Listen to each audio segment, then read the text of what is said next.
Hello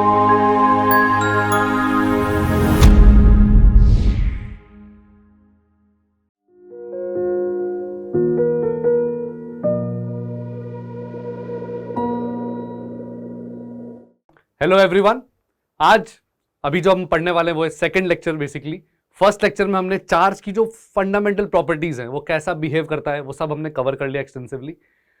आज अब हम इस लेक्चर में वही उन्हीं चीज़ों को थोड़ा और आगे बढ़ाएंगे। किस तरीके से आगे बढ़ेंगे चीज़ें, उस पर ज़रा ध्यान दें। चार्ज बॉडी पे आता कैसे? पॉइंट बीइंग इलेक्ट्रॉन, आप बोलोगे सर इलेक्ट्रॉन चला जाता है, इलेक्ट्रॉन जाता कैसे है? पॉइंट वो है। तो आज हम चार्जिंग मेथड सीखने वाले हैं कि किस तरीके से एक बॉडी से दूसरे बॉडी पे चार्ज जा सकता है, क्या क्या तरीके हैं चार्ज को ले जाने के और बॉडी को चार्ज करने के। चलिए तो स्टार्ट करते हैं, है ना। मेथड्स ऑफ चार्जिंग, तो कैसे कैसे आप चार्ज कर सकते हो। तो एक तो हो गया चार्जिंग बाय फ्रिक्शन, है ना। फ्रिक्शन मतलब रबिंग कर दी, फ्रिक्शन लगा दिया। दूसरा है चार्जिंग बाय कंडक्शन और तीसरा है चार्जिंग बाय इंडक्शन। अब सब लोगों ने अर्लियर क्लासेस में, जो आपके जूनियर साइंस क्लासेस होती हैं, उनमें ये वाला एक्सपेरिमेंट हमने किया है। ये क्या है? ये पेपर बिट्स है, पेपर के टुकड़े। और क्या करने वाले हम? अब हम कोम लाने वाले हैं और इस कोम को हम हेयर पे रब करेंगे अगेंस्ट आवर हेयर, और उसको हम इसके पास जैसे ही लाएंगे, what's gonna happen? We have everyone has observed this कि yes, this paper bits gets attracted to the comb, चिपक जाते हैं उस पर। तो यहां पर क्या हुआ? क्या मैजिक हुआ? उस टाइम तो मैजिक लगता है, अच्छा लगता है कि यार क्या हुआ है ये एकदम से।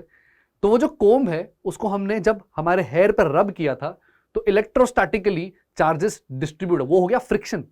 हेयर और कोम के बीच में हो गया फ्रिक्शन, जिसकी वजह से हमने कोम को चार्ज कर दिया। सही है। और जब कोम को चार्ज करके हम पेपर के पास लाए तो ये जो पेपर के बिट्स हैं वो एक्चुअली इंडक्शन इफेक्ट हो गया। क्या हो गया? Induction effect. ये इतने वेट में इतने हल्के होते हैं कि इस पे नेगेटिव चार्ज होने की वजह से इस पर इंडक्शन इफेक्ट होने की वजह से इस पे चिपक गए। अब सर इंडक्शन इफेक्ट समझ नहीं आया, है ना। तो एक एक करके हमें तीनों कवर करने हैं, तीनों कवर करेंगे, इंडक्शन इफेक्ट भी समझ में आ जाएगा। लेकिन ये जो एग्जांपल था जिससे सब लोग एसोसिएटेड है अपने अर्लियर क्लासेस में, वो ये क्या हुआ यहाँ पे? कंडक्शन और इंडक्शन की मदद से, या सॉरी फ्रिक्शन और इंडक्शन की मदद से। फ्रिक्शन से हमने कोम को चार्ज किया और इंडक्शन से हमने इनको अट्रैक्ट किया। ठीक है, तो ये फ्रिक्शन और इंडक्शन का कॉम्बिनेशन था, है ना। और ऐसे आगे कंडक्शन और इंडक्शन का कॉम्बिनेशन भी हो सकता है। ऐसे बहुत सारे कॉम्बिनेशन फिजिबल है। तो हम एक एक करके चालू करेंगे। सबसे पहला चार्जिंग बाय फ्रिक्शन। चलिए, तो क्या होता है चार्जिंग बाय फ्रिक्शन या रबिंग का मतलब? जैसे दो ब्लॉक से मैं आसपास में ले आया, ठीक है, और आप देखते हैं दोनों मतलब न्यूट्रल बॉडीज हैं, अभी ऐसी कोई दिक्कत नहीं है। And what we do, we start rubbing. हमने इसको रब करना स्टार्ट किया। जैसे ही रब करना स्टार्ट किया तो आपने देखा इलेक्ट्रॉन्स उधर चले गए और ये ओवरऑल बॉडी नेगेटिवली चार्ज हो गई, और इलेक्ट्रॉन्स के वहां जाने की वजह से इस बॉडी में इलेक्ट्रॉन्स की डेफिशिएंसी हो गई, इस वजह से ये पॉजिटिवली चार्ज हो गई। तो बहुत बेसिक सा मेथड है। आपने दो बॉडी को आपस में रब कर दिया, एकदम घिस दिया, उसकी वजह से इलेक्ट्रॉन, जिस बॉडी में इलेक्ट्रॉन्स लूजली बाउंडेड होंगे, है ना, इसमें एक्चुअली एक वर्क फंक्शन का टर्म भी रिलेटेड होता है, लेकिन अभी हमने 12th में इतनी डिटेल में इस पर्टिकुलर चैप्टर में नहीं पढ़ना उस टर्म को, वो मॉडर्न फिजिक्स नाम के टॉपिक में हम बहुत डिटेल में पढ़ेंगे। अभी आप खाली इतना सोच सकते हो कि दो सब्सटेंसेज हैं, दो ऑब्जेक्ट्स हैं, तो उनमें से कोई एक ऑब्जेक्ट रिलेटिवली अपने इलेक्ट्रॉन को लूजली बाउंडेड होगा, वो इलेक्ट्रॉन इजीली निकल सकता होगा कंपैरेटिवली में। तो जिसका इलेक्ट्रॉन अपने आप को जल्दी आसानी से फ्री कर पाएगा वो दूसरे सिस्टम में दौड़ जाएगा, और जिसका इलेक्ट्रॉन ज्यादा बाउंडेड होगा वो आसानी से लूज नहीं करेगा। तो इफेक्टिवली जो इलेक्ट्रॉन लूज करने वाला एंटिटी है, क्या उसका इलेक्ट्रॉन, क्या हम बोल सकते हैं कि वो न्यूक्लियस से ज्यादा इतना ज्यादा टाइटली बाउंडेड नहीं है, तभी तो वो फ्रीली जा पा रहा है। ठीक है, तो what happens when we rub और when we use friction as a means to charge a body, तो जो लूजली बाउंड इलेक्ट्रॉन सिस्टम होगा वो इलेक्ट्रॉन लूज कर देगा और दूसरा गेन कर लेगा। This what actually happens. अब बोला गया कि इंसुलेटर्स, कंडक्टर्स को, दोनों को हम इस तरीके से चार्ज कर सकते हैं। ठीक है, और क्या है? तो जैसे अब एक सिस्टम मान लेते हैं, ठीक है, ए और बी एक सिस्टम है, और let's say total charge system का अभी फिलहाल 0 था, टोटल चार्ज सिस्टम का 0 था। तो एक एग्जांपल ले लिया, जैसे इस पर आप देख सकते हो +5 कूलम्ब है या +5e है, तो इस पर -5e है। जस्ट ये पिक्टोरियल रिप्रेजेंटेशन है। अब जब हमने आपस में इसको रब कर दिया, है ना, फ्रिक्शन लगा दिया, तो हमेशा ध्यान रखना कि जितनी डेफिशिएंसी, मान लो दोनों पहले न्यूट्रल भी थे, अब जैसे ही आपने आपस में रब किया तो जितना एक पर नेगेटिव होगा ना उतना ही दूसरे पे पॉजिटिव होगा, बिकॉज बाहर से कोई 400 आया नहीं है, आपस में लेन देन हुई है। तो इसने अगर 5 इलेक्ट्रॉन लूज कर दिए तो दूसरे वाले ने 5 इलेक्ट्रॉन गेन कर लिए, तो जो गेन करेगा उस पर -5e का चार्ज, जो लूज करेगा उस पर +5e का चार्ज। बस यही स्टेटमेंट है ना। और एक्सेस इलेक्ट्रॉन होने की वजह से मास हल्का सा बढ़ता है, ये हमने पहले भी डिस्कस किया हुआ है, और डेफिशिएंसी होने की वजह से मास हल्का सा घटता है। चलिए, तो अब ये देखो, ये हमारे पास रबर बलून्स हैं, ये आप लोग घर पे भी एक्सपेरिमेंट कर सकते हो, बहुत सिंपल सा एक्सपेरिमेंट है। क्या है, देखो, बलून को जब हम पॉलिथीन से रब करते हैं, किससे, पॉलिथीन से, कोई भी आपके घर पे जो कैरी बैग होता है पॉलिथीन ले लो, रबर को ब्लो, बलून को ब्लो कर दो, आप ऐसे हैंग कर दो, ठीक है, और पॉलिथीन लेके उसको रब कर दो, किसको, बलून को। देखो जैसे आप स्कीमेटिक अभी देखना, इसमें रब कर दिया है ना, तो इसमें पॉजिटिव चार्ज आ गए, उसको भी रब कर दिया, पॉजिटिव चार्ज आ जाएंगे उस पर भी।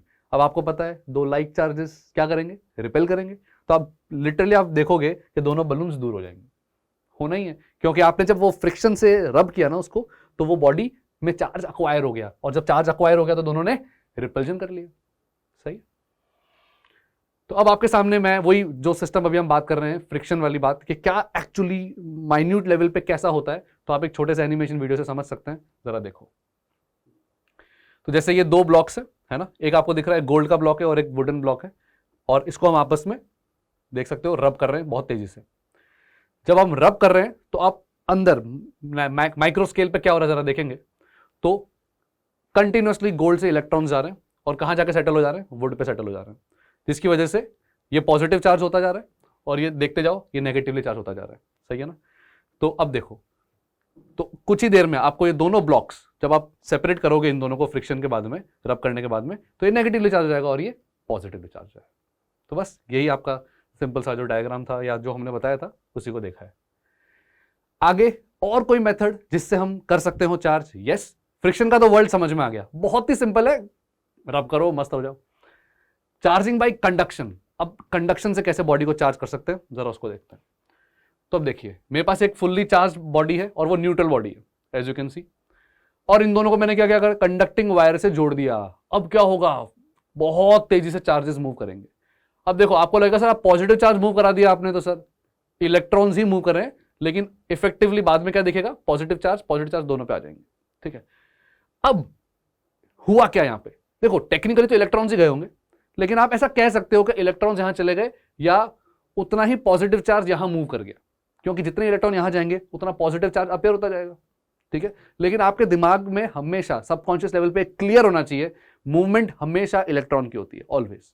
ठीक है, चलिए, तो ये हमने क्या कर दिया, ये चार्ज था, ये अनचार्ज था, कंडक्टिंग वायर से जैसे ही जोड़ा चार्जेस भागना चालू हो गए, और कब जाके सेटल हुए, जब दोनों पे इक्वल हो गए।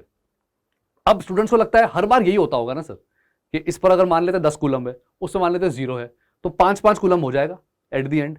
ये जरूरी नहीं है, अगर दोनों बिल्कुल परफेक्टली आइडेंटिकल कंडक्टर्स हैं तो एट द एंड जो आपको फीलिंग आ रही वही होगा, दोनों पे इक्वल चार्ज मिलेंगे। लेकिन अगर दोनों का साइज आइडेंटिकल नहीं हुआ तो दोनों पे फाइनल चार्ज का जो अमाउंट होगा वो सेम नहीं होगा। ठीक है, whenever a charged conductor is brought in contact with another conductor, charge continuously flows, correct, charge continuously flows till their potential, अब ये जो बड़ा टर्म है ना, till their potential becomes equal, ये बहुत खास टर्म है। पोटेंशियल सेम होता है एट द एंड, दोनों पे चार्ज सेम होना जरूरी नहीं है। तो सर पोटेंशियल वर्ड का फीलिंग नहीं आया, समझ नहीं आया, आएगा, आप अभी पेशेंस रखो थोड़ा सा। अभी याद क्या रखना है, दो कंडक्टर्स को अगर आपने कंडक्टिंग वायर से जोड़ दिया तो चार्ज कब तक फ्लो करता रहेगा, जब तक दोनों का पोटेंशियल सेम नहीं हो जाता। ठीक है, दोनों पे चार्ज सेम होना जरूरी नहीं है, चार्ज सेम सिर्फ तब होंगे जब दोनों कंडक्टर्स आइडेंटिकल होंगे। ठीक, तो जैसे क्वेश्चन है, व्हेन चार्ज फ्लो स्टॉप्स, अगर चार्ज फ्लो करना बंद कर देता है तो दोनों कंडक्टर्स पे चार्ज सेम होंगे। अब भी मैंने समझाया 100% ये स्टेटमेंट क्या है, फॉल्स। क्यों, क्योंकि सिर्फ और सिर्फ तभी चार्ज सेम होंगे जब दोनों के दोनों आइडेंटिकल साइज के हैं। तो अब देख लो वो पॉइंट्स नोट कर लेते हैं। If both conductors are identical then it's true, if both conductors are not identical then it's false. तो इन जनरल ये जो स्टेटमेंट अगर जनरल लिख दिया है तो 100% ये स्टेटमेंट क्या जाएगा, फॉल्स की कैटेगरी में। If both conductors are identical their charges are also be equal when their potential becomes equal, जो मैंने बताया बस वही, अगर आइडेंटिकल होंगे तो फाइनल चार्ज दोनों पे सेम मिलेंगे, अगर आइडेंटिकल नहीं हुए तो दोनों का पोटेंशियल सेम हो जाएगा लेकिन चार्ज सेम नहीं होगा, ध्यान रहे। तो बोले सर थोड़ा पोटेंशियल का फील कैसे आए, तो अब एक काम करते हैं, आपको मैं एक एनालॉजी बैठाता हूं। एनालॉजी मतलब फीलिंग चाहिए ना अपने को कि यार पोटेंशियल सेम होना और चार्ज सेम होने में क्या डिफरेंस है, तो आपको तुरंत समझ में आएगा। तो जरा अब एक एग्जांपल देखते हैं। एग्जांपल कुछ भी नहीं है, दो टंकियों का एग्जांपल है, एक में पानी भर रखा है दूसरा खाली है, और हम स्टॉपर को हटा देंगे तो पानी फ्लो होगा। जरा देखो, एज यू कैन सी यहां पर स्टॉपर है, ये टैंक है कंप्लीटली फिल्ड है, वो खाली है, लेकिन दोनों टैंक्स आइडेंटिकल साइज के हैं, ध्यान रखना। तो जैसे ही मैं स्टॉपर हटाऊंगा तो दोनों में आप देखेंगे इवेंचुअली क्या दोनों में हाइट सेम आएगी। ये तो फ्लूइड मैकेनिक्स हम जानते हैं, दोनों में हाइट सेम आ जाएगी। और क्योंकि आइडेंटिकल एरियाज हैं, आइडेंटिकल साइज के कंडक्टर्स हैं, क्या दोनों में अमाउंट ऑफ वाटर भी सेम आएगा? यस। तो आइडेंटिकल होने पर अमाउंट ऑफ वाटर भी सेम है और एट द सेम टाइम दोनों का हाइट भी सेम है। ठीक है, हाइट एक तरह का आपका पोटेंशियल एनर्जी जैसा टर्म है, पोटेंशियल जैसा टर्म है, उसकी फीलिंग बता रहा हूं। और अमाउंट ऑफ वाटर वो एक तरह का चार्ज वाला टर्म है कि कितना अमाउंट ऑफ वाटर है ना। तो यहां पर तो क्या आ गया, दोनों में सेम आ गया। ठीक है, finally water level is same in both tanks, तो ये तो ठीक है। अब दूसरा एग्जांपल देखो, अब देखो क्या, अब मैंने क्या किया, फिर से इस टंकी को फिल्ड अप किया हुआ है ना। अच्छा, उसको काफी हद तक, और इस बार दूसरा कंटेनर है वो आइडेंटिकल नहीं है, आइडेंटिकल नहीं है। तो जैसे ही अब मैं स्टॉपर को रिमूव करूंगा ना, स्टॉपर रिमूव होते ही पानी का लेवल दोनों में सेम आएगा, वो तो आना ही है, फ्लूइड मैकेनिक्स है, प्रेशर बैलेंस होना चाहिए एट द एंड। लेकिन क्या आप ये बोल सकते हो कि दोनों में अमाउंट ऑफ वाटर सेम है? बिल्कुल नहीं। तो कब सिस्टम कब रुका, जब दोनों का पोटेंशियल सेम हुआ, लेकिन जो अमाउंट ऑफ वाटर है वो तो सेम होना जरूरी नहीं है। पोटेंशियल का मतलब यहां पे हाइट सेम हुई तो सिस्टम रुक गया, सही है, लेकिन अमाउंट ऑफ वाटर तो सेम नहीं है। बिल्कुल वैसे ही कंडक्टर्स में भी होता है, दो कंडक्टर्स को अगर आपने जोड़ दिया तो उनका पोटेंशियल जब तक सेम नहीं होगा तब तक चार्ज फ्लो करता रहेगा, लेकिन इसका मतलब ये कतई नहीं है कि दोनों पे फाइनल अमाउंट ऑफ चार्ज भी सेम होगा, ऐसा जरूरी नहीं है। ठीक है, यहां पर तो दिख ही रहा है कि दोनों में वाटर लेवल सेम हो जाना है, सही है। तो यही चीज है, बस पोटेंशियल सेम होगा, अमाउंट ऑफ चार्ज दोनों पे सेम होगा, ये जरूरी नहीं है, आइडेंटिकल होंगे तो ही सेम होंगे। चलिए, अब आता है लास्ट मेथड, वो है चार्जिंग बाय इंडक्शन। कि इंडक्शन से हम कैसे चार्ज कर सकते हैं। कंडक्शन तो क्लियर था, अरे वायर से जोड़ दो यार, हो गया कंडक्शन। फ्रिक्शन भी एकदम सॉर्टेड है, रब कर दिया, बॉडी चार्ज हो गई। ठीक, अब इंडक्शन थोड़ा सा अलग तरीका है, उसको देखते हैं जरा क्या हो रहा है। एक न्यूट्रल कंडक्टर है और एक चार्ज रॉड है। ठीक है, ये न्यूट्रल है, इस पर टोटल चार्ज 0 है। चार्ज रॉड को मैं क्या करूंगा, इसके पास लाऊंगा। अब जैसे ही पास लाऊंगा ना, तो ये कंडक्टर में क्या होगा ना, इच्छा होगी इनकी कि यार ये पॉजिटिव चार्ज आ रहा है पास में, उसके पास जाऊं। ठीक है, तो क्या होगा, इवेंचुअली नेगेटिव चार्ज भयंकर तरीके से इसके पास जाने की कोशिश करेंगे। तो यहां पर इलेक्ट्रॉन्स का एक्सेस हो जाएगा और यहां पर इलेक्ट्रॉन की डेफिशिएंसी हो जाएगी। माइंड कि अभी भी ये बॉडी है तो न्यूट्रल, अभी भी ये बॉडी है तो न्यूट्रल, लेकिन इसमें एक नेगेटिव चार्जेस का एक एरिया बन गया है, एक पॉजिटिव चार्जेस का एरिया बन गया है ना। एटलीस्ट इसके खाली प्रेजेंस, इसका मियर प्रेजेंस ने भी चार्जेस को सेपरेट कर दिया। ठीक है, और ये बॉडी चार्ज जैसी फीलिंग दे रहा है। ओवरऑल ऑल्दो वी नो कि टोटल चार्ज तो अभी भी 0 कंजर्व रहेगा ना, आइसोलेटेड बॉडी है, नेट चार्ज तो अभी भी 0 है, लेकिन चार्जेस सेपरेट हो गए हैं बस, है ना। तो इंडक्शन एक्चुअली क्या करता है कि बॉडी में चार्जेस इंड्यूस कर देता है, चार्जेस को सेपरेट कर देता है, अचानक से कुछ एरिया में इलेक्ट्रॉन की डेंसिटी बढ़ा देता है, उस चक्कर में अलग अलग इफेक्ट्स दिखते हैं। तो चलो देखते हैं। When a charge rod is brought in surroundings, है ना, तो charges are induce on conductor, ये तो बात ठीक है जो भी हमने बात की। तो कैसे होता है इंडक्शन से, कैसे आप बॉडी को चार्ज करोगे, तो एक मेथड देखते हैं कैसे इंडक्शन से चार्ज होगा। अब आपको लगेगा कि इंडक्शन से चार्ज कर रहे हो सर, लेकिन आप कंडक्शन को यूज कर रहे हो, तो यस, इंडक्शन से बॉडी को चार्ज करना है ना अगर आपको, तो कंडक्शन की थोड़ी सी हेल्प तो लेनी पड़ेगी। देखो जरा, मेरे पास दो कंडक्टर्स हैं, दोनों अनचार्ज हैं, आसपास में रखे हुए हैं, एक दूसरे के कांटेक्ट में हैं, ध्यान रहे। और अब हम क्या करेंगे, ये दोनों जो चार्ज कंडक्टर्स हैं, अनचार्ज कंडक्टर है, उसके पास में मैंने एक चार्ज रॉड ले आया। क्या ले आया, चार्ज रॉड। अब ये चार्ज रॉड आते ही नेगेटिव चार्ज इस पे, पॉजिटिव चार्ज उस पे, ये तो होना ही है, चार्जेस भागेंगे इसकी तरफ, उधर की तरफ। अब क्या करें, अब मैं क्या करूंगा, ये जो दोनों स्फीयर्स हैं जिसके पास में ये रॉड भी है, ठीक है, दोनों स्फीयर्स को थोड़ा सा दूर कर दूंगा। तो इससे फायदा क्या हो गया, वो पॉजिटिवली चार्ज हो गया, ये नेगेटिवली चार्ज हो गया। और अब मैं इस रॉड को रिमूव कर दूंगा। रॉड रिमूव होते ही इस पर नेगेटिव चार्ज, इस पर पॉजिटिव चार्ज, और ये दोनों आसपास में बैठे हुए हैं। ठीक है, अब क्या होगा, वापस अब मैं इन दोनों को दूर कर देता हूं, तो फिर मैं कह सकता हूं कि ये पूरा का पूरा एक यूनिफॉर्मली नेगेटिवली चार्ज हो गया, ये पूरा का पूरा एक यूनिफॉर्मली पॉजिटिवली चार्ज हो गया। तो हमने क्या किया, जरा आप देखो, कंडक्शन की हेल्प ली हमने, कंडक्शन की तो डेफिनेटली हेल्प ली है क्योंकि दोनों साथ साथ थे, तभी तो चार्जेस दौड़ के भागे, और फिर हमने अलग कर दिया। जैसे अलग किया तो इस पर नेगेटिव चार्ज इकट्ठे हो गए एक साथ, इस पर पॉजिटिव इकट्ठे हो गए, और फिर जो इंडक्शन वाली चीज जिसने एक्चुअली इंडक्शन इफेक्ट लाया उसको हमने रिमूव कर दिया। तो इंडक्शन से अगर आप बॉडी को चार्ज करना है तो थोड़ा सा कंडक्शन लगेगा, थोड़ा सा बस। तो इस तरीके से आप इंडक्शन के थ्रू आप बॉडी को चार्ज कर सकते हो। और भी कोई तरीका है? हाँ, एक और तरीका है, उसको हम बोलते हैं ग्राउंडिंग इफेक्ट। क्या बोलते हैं? ग्राउंडिंग। तो उसको भी जरा देख लेते हैं।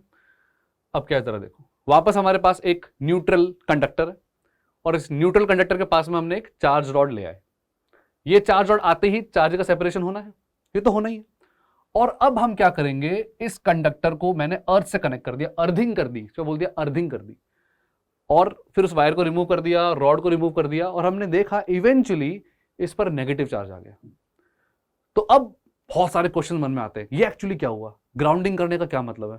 तो अब ग्राउंडिंग करने के बारे में देखो, डिटेल अभी तो हमारे पास इतनी ज्यादा नहीं होगी क्योंकि ग्राउंडिंग का पूरा कॉन्सेप्ट चैप्टर के एंड में आएगा, लेकिन कुछ बातें आप ध्यान रख सकते हो। वो क्या, आप जब भी किसी कंडक्टर को ग्राउंड करते हो ना, तो actually what you mean is उसका पोटेंशियल, मतलब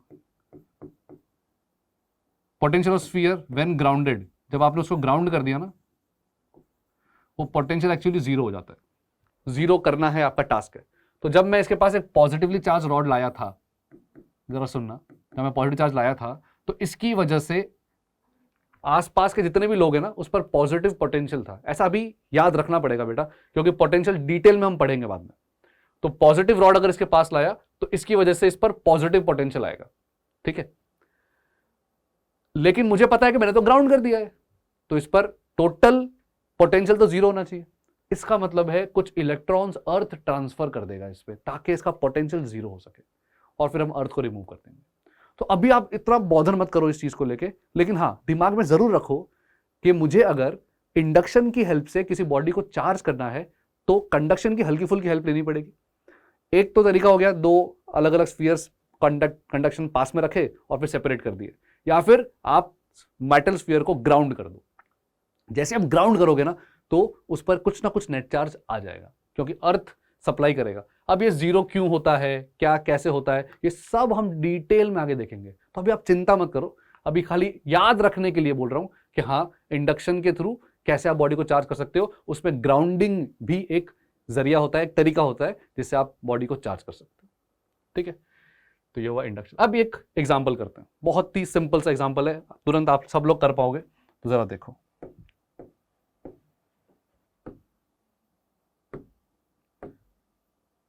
तो देखो इसमें क्या बोला है, ऑल स्फीयर्स सारे आइडेंटिकल है, A B C D 4 spheres है, और ये जो डी है इसको हम पहले ए के साथ कांटेक्ट में ला रहे हैं, ठीक है, फिर बी के साथ कांटेक्ट में ला रहे हैं, फिर सी के साथ कांटेक्ट में ला रहे हैं। सब आइडेंटिकल है, याद रहे। अगर सब आइडेंटिकल है तो आप मुझे बताओ, डी और ए को जब मैं मिलाऊंगा तो क्या ए पर फाइनली 10 कूलम आ जाएगा और डी पर भी 10 कूलम आ जाएगा। क्यों ऐसा हो जाएगा, क्यों ऐसा हो जाएगा? क्योंकि इक्वल चार्ज डिस्ट्रीब्यूट हो जाएंगे। हमने सीखा था आइडेंटिकल कंडक्टर्स में पोटेंशियल सेम होता है एट द एंड, लेकिन अगर आइडेंटिकल होंगे तो चार्जेस भी सेम हो जाएंगे। तो अब मैंने क्या कर दिया, अब इसको मैंने इससे कनेक्ट कर दिया, तो इस पर कितना चार्ज था, 10 था ना। तो अब डी को अगर मैं किसे जोड़ूंगा, बी से, डी को अगर बी से जोड़ूंगा तो इस पर कितना 10, इस पर कितना 20, कितने कितने हो जाएंगे। तो अब इस पर बढ़कर हो जाएगा 15 कूलम, और बी पर भी हो जाएगा 15 coulomb, total half half distribute हो गए। अब जो डी वाला है 15 कूलम जो आया था, अब वो 15 कूलम वापस सी से मिलेगा। अब क्या होगा, 15 और 5 20, वापस 10-10 हो जाएंगे। तो इवेंचुअली डी पर आपको मिलेगा 10 कूलम और सी पर भी मिलेगा 10 कूलम। तो ये आपके फाइनल आंसर हो गए। तो ए पर 10 कूलम, बी पर 15, सी पर 10 और डी पर फाइनली ये फाइनल आंसर है। कितना हो गया, 10 कूलम। तो ये सब के अपने अपने चार्जेस हो गए। सिंपल सी प्रॉपर्टी है, आइडेंटिकल कंडक्टर को जोड़ोगे तो दोनों पे हाफ हाफ चार्ज हो जाएंगे, सीधे सीधे टोटल का हाफ, दोनों पे बांट दो स्ट्रेट अप। अब positively charge body, next question देखते हैं। अब positively charge body A attracts a body B, then charge on body B may be. अब ये क्या बोल रहा है, ए बॉडी अट्रैक्ट कर रही है बी को, तो बताइए बॉडी बी पर चार्ज क्या हो सकता है। अब ये बहुत इंपॉर्टेंट क्वेश्चन है। अब होता क्या है ना, अगर कोई बॉडी ए है, ठीक है, जैसे एक बॉडी ए ले लेता हूं, और इस बॉडी को और बोल रहा है कि बी को अट्रैक्ट कर पा रहा है, तो हो सकता है कि बी न्यूट्रल हो। सर ऐसा कैसे हो सकता है? बिल्कुल हो सकता है। अगर ये ए पॉजिटिवली चार्ज है, इसके पास लाऊंगा तो इंडक्शन इफेक्ट होगा ना, इधर नेगेटिव आ जाएंगे, इधर पॉजिटिव आ जाएंगे, तो अट्रैक्शन हो जाएगा इन दोनों के बीच में।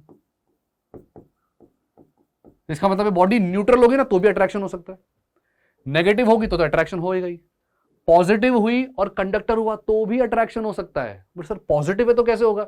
अरे तब भी तो इलेक्ट्रॉन्स, नेगेटिव चार्ज तो पास ही आ जाएंगे ना, न्यूट्रल हो या पॉजिटिव हो या तुम्हारा नेगेटिव हो, कुछ भी हो ये पूरी बॉडी।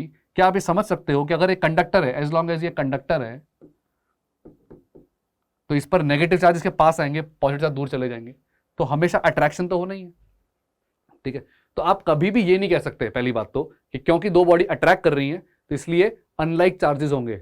हम ये पढ़ते हैं ना, बॉडी बोल रहा है, अगर वो बोलता है नॉन कंडक्टिंग बॉडीज हैं या फिर पॉइंट चार्जेस हैं, है ना, और उस पर कोई बॉडी का मटेरियल के बारे में कोई इंफॉर्मेशन नहीं दे रहा और सिर्फ इतना पूछ रहा है बताओ कि फंडामेंटल चार्जेस हैं, अब क्या होगा? तो फंडामेंटल चार्जेस में दिस इज ट्रू कि एक पॉजिटिव एक नेगेटिव है, फंडामेंटल चार्जेस अट्रैक्ट करेंगे। लेकिन जब मैं बॉडी की बात करता हूं तो बॉडी कंडक्टर हो सकती है, बॉडी नॉन कंडक्टर हो सकती है, बॉडी न्यूट्रल, बहुत अलग अलग तरह की चीजें हो सकती हैं, मेटल की जो प्रॉपर्टीज हैं।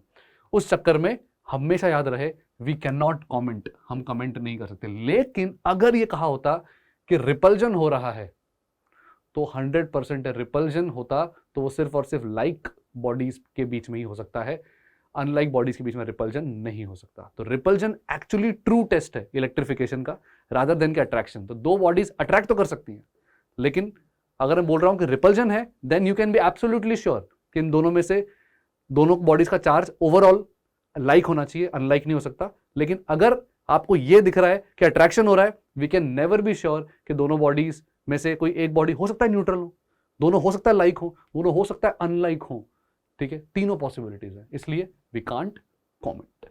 अब नेक्स्ट है आपका टॉपिक गोल्ड लीफ इलेक्ट्रोस्कोप। अब ये एक डिवाइस है जो कि आपको बताता है कि बॉडी में पॉजिटिव चार्ज है, जो भी टेस्ट बॉडी है, अगर मान लो हमें पता लगाना है कि इस पर्टिकुलर बॉडी में नेगेटिव चार्ज है, पॉजिटिव चार्ज है, क्या है, इस बॉडी कैसा चार्ज है, तो ये बहुत पुराना एंशिएंट सा डिवाइस है जिसको हम यूज करते थे, और इस डिवाइस से हम पता लगा सकते हैं कि जो आपकी टेस्ट बॉडी है उस पर पॉजिटिव चार्ज होगा या नेगेटिव चार्ज होगा। तो इस सिस्टम में क्या क्या चीजें हैं एक बार जरा देख लेते हैं। तो जो मैंने बताया चार्जेस कौन सा प्रेजेंट है उसके बारे में आपको इन्फॉर्मेशन दे सकता है ये एक्सपेरिमेंट या फिर ये डिवाइस। इस डिवाइस में क्या क्या चीजें हैं, एक तो है मेटल नॉब, ठीक है, जिसको मैंने इंसुलेट कर रखा है ना, ये इंसुलेटर है, और नीचे की तरफ है मेटल रॉड, और नीचे आप देख रहे हो ये जो दो, ये है हिंज्ड गोल्ड लीव्स, ये हिंज्ड गोल्ड लीव्स, ठीक है। अब गोल्ड को ही क्यों चूज किया, कुछ और चूज कर लेते, वो तो बहुत महंगा होता है। गोल्ड एक्चुअली एक ऐसा एलिमेंट है जिसको आप कितना भी पतला करो ना, वो स्टिल उसमें एक रिजिडिटी रहती है, वो स्ट्रेंथ रहती है, ठीक है। तो हमें चाहिए था बहुत हल्का मेटल, हल्का मटेरियल, जो हल्का चाहिए, इंपॉर्टेंट है, लेकिन वो थोड़ा सा स्ट्रांग हो, स्ट्रेंथ हो। तो उस टाइम पे गोल्ड एलिमेंट लिया गया, और यही प्राइमरी रीजन है। मतलब हम चाहते हैं कि ये बहुत ही हल्के से पत्ते हों, लेकिन ऐसे ही पत्ते नहीं हो कि वो अलग ही लहरा रहे हों, उसमें कुछ रिजिडिटी हो, तो गोल्ड एलिमेंट पर्पस फुलफिल कर रहा था, इसलिए गोल्ड लिया। तो अब कैसे होना है एक्सपेरिमेंट, क्या चाहते हैं हम, तो जरा उसको देखते हैं। तो जैसे मान लेते हैं कि ये सिस्टम आपको दिख रहा है और मैंने पहले से, मैं डिटरमाइंड हूं, ठीक है, कि मेरा जो इलेक्ट्रोस्कोप है वो पॉजिटिवली चार्ज है, ये मुझे पहले से पता है, ध्यान रखना। मेरा जो पूरा ये मेटल वाला सिस्टम है ये मैंने पहले से इंश्योर कर रखा है, आई एम वेल अवेयर कि this is positively charged. Now the problem is मुझे इसके बारे में आइडिया नहीं है, this is my testing body, this is my testing body, मतलब मुझे इसका चार्ज पता लगाना है।